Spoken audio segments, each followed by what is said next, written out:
আসসালামু আলাইকুম। আমি Kazi Masul Huda, Bangladesh community news network Los Angeles থেকে। আমাদের স্টুডিওতে উপস্থিত হয়েছেন অবসরপ্রাপ্ত কর্নেল ওমর হুদা। আমরা তার কাছে প্রশ্ন করছি যে এই এই বাফলাকে কেন্দ্র করে যে বাফলা সম্পর্কে যে ঘটনা ঘটছে এই ইদানিং, এই সম্পর্কে আপনার অভিমত এবং অনুভূতি এবং আপনার পরামর্শ কি থাকতে পারে? আছে। সবচেয়ে প্রথমে আমি আসসালামু আলাইকুম সবাইকে বলছি। আমি কর্নেল হুদা। আমি Bangladesh arm forces veteran officers association বাভোয়া, তার প্রেসিডেন্ট আমি, এবং সেই হিসাবে আমি বাফলার একজন এক্সিকিউটিভ কমিটির মেম্বার, এবং আমি একজন কো ফাউন্ডার। ডক্টর মাহবুব খান এবং আরও অনেকে সাথে, ডক্টর মুজিব সিদ্দিক ইত্যাদি অনেক, মেজর কুতুবুদ্দিন সহ, ডক্টর শাহ আলম, ডক্টর হাশিম, সবার সঙ্গে I am one of the co founders. এবং সবাই মিলেই আমরা করেছি। এবং বাফলা প্রথম 2 বছর অত্যন্ত ভালোভাবেই হয়েছে, এবং Bafla has a great promise. আমি অ্যাকচুয়ালি অনেক দিন, আজ প্রায় 32 বছর ধরে আমি লস অ্যাঞ্জেলস আছি। আমি খুব ডিসঅ্যাপয়েন্টেড হয়ে গেছিলাম লস অ্যাঞ্জেলসের বিভিন্ন অর্গানাইজেশন দেখে, এবং বাফলা হ্যাড এ প্রমিস, এবং সেই জন্য বাফলা আমি বিশ্বাস করতাম এবং এখন করি। সেই জন্য আমি বাফলায় বিশ্বাস করি এবং কাজ করেছি। তো যাই হোক, এখন প্রশ্ন হলো যে আমি তো, আপনারা সবাই জানেন আমি অনেক লেখালেখি করি, এবং কিন্তু এখন শুনছি যে বাঙালি, লস অ্যাঞ্জেলসের বাঙালিরা পড়ে না, এখন দেখে শুধু। তো অনেকে আমাকে বললো আর লিখেন না, কারণ কেউ পড়ে না। এবং সেটা প্রমাণ হচ্ছে যে লস অ্যাঞ্জেলেসে আপনি এবং অনেকে চেষ্টা করেছে এখানে পত্রিকা করতে, অথচ আমাদের পত্রিকা এখানে চলে না। অথচ নিউ ইয়র্কে এত পত্রিকা, এবং 14টা পত্রিকা নিউ ইয়র্কে, এবং ওয়াশিংটন পোস্ট বা নিউ ইয়র্ক টাইমসে একটা আর্টিকেল উঠেছিল নিউ ইয়র্কের বাঙালিদের উপরে, ink in their blood. So Los অ্যাঞ্জেলেসের বাঙালিদের মধ্যে বোধহয় ইঙ্ক নাই আমাদের ব্লাডে। এখানে শুধু কি বলবো, ইউটিউব আমাদের ব্লাডে, অথবা টেলিভিশন আমাদের সামনে, হোয়াটএভার।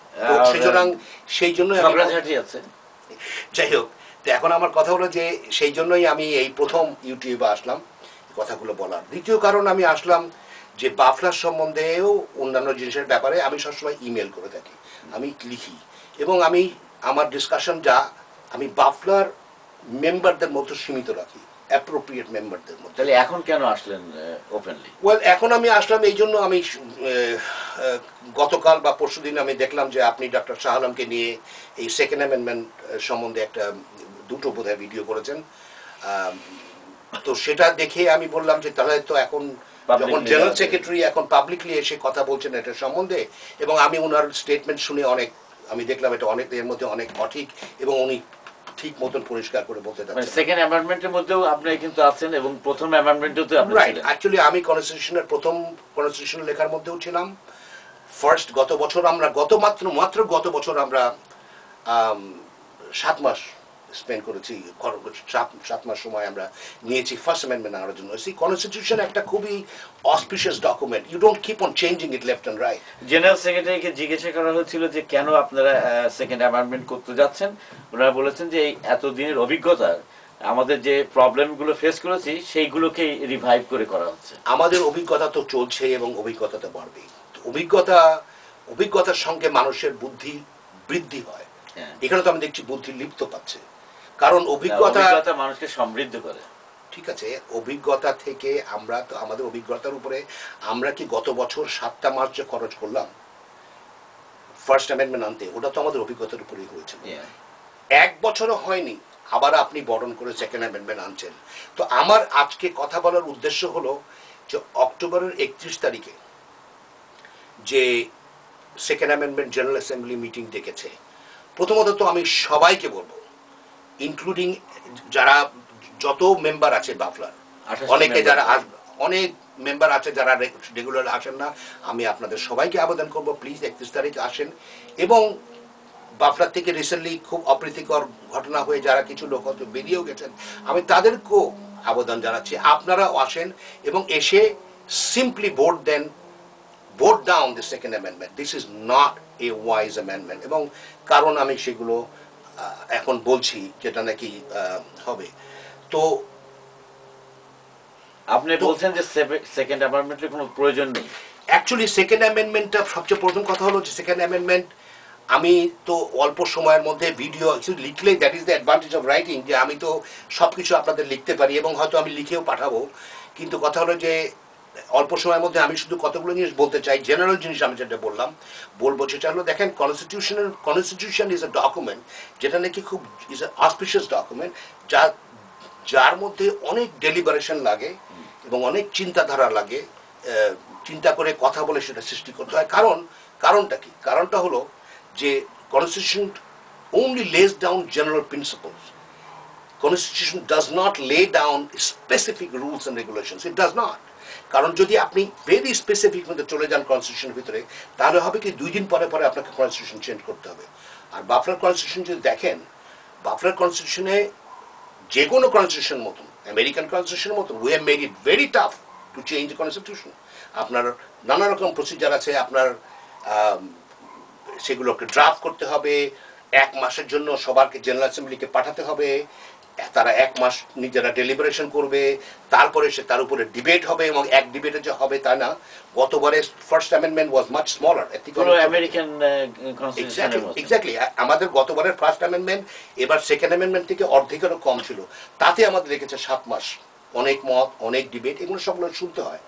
আর এই সেকেন্ড অ্যামেন্ডমেন্ট যদি আমরা সেই পর্যায়ে ডেলিবারেশন করি, তাহলে আমাদের হয়তো পুরো বছর চলে যাবে, আমাদের প্যারেড করতে হবে না। তো এখন আর একটা আমি কথা যেটা বলতে চাচ্ছি, যে যারা এই সমস্ত সেকেন্ড অ্যামেন্ডমেন্ট বাফলার মধ্যে তো যা হয়েছে, এটা আমি দ্বিতীয় অ্যাকচুয়ালি অংশ, আমি এখন প্রথম 10 মিনিটের মধ্যে আমি সেকেন্ড অ্যামেন্ডমেন্ট কথা বলবো, সেকেন্ড 10 মিনিটে আমি বাফলার সম্বন্ধে বলবো, বাফলার the struggle with the soul of বাফলা, কি হচ্ছে, কেন হচ্ছে, কোথায় ছিলাম, কোথা থেকে যাচ্ছে, ওটা পরে বলবো। তবে এই সেকেন্ড অ্যামেন্ডমেন্টের কথা আমি যেটা বলছি এবং আপনাদেরকে বলছি, আবেদন করছি যে আপনারা এসে ভোট ইট ডাউন। ভোটটা কি দেবে? কারণ অ্যাকচুয়ালি অ্যাকর্ডিং টু কনস্টিটিউশন, প্রথমত কনস্টিটিউশন কমিটি বলে কিছু কনস্টিটিউশনের মধ্যে নাই। কনস্টিটিউশন কমিটিতে নিয়ম আমরা যেটা গতবারে করেছিলাম, প্রথমবারও তাই করেছিলাম, কনস্টিটিউশন কমিটি একটা অল্প কিছু জন লোক থাকে যারা নাকি কনস্টিটিউশন সম্বন্ধে অভিজ্ঞতা আছে, তাদেরকে নিয়ে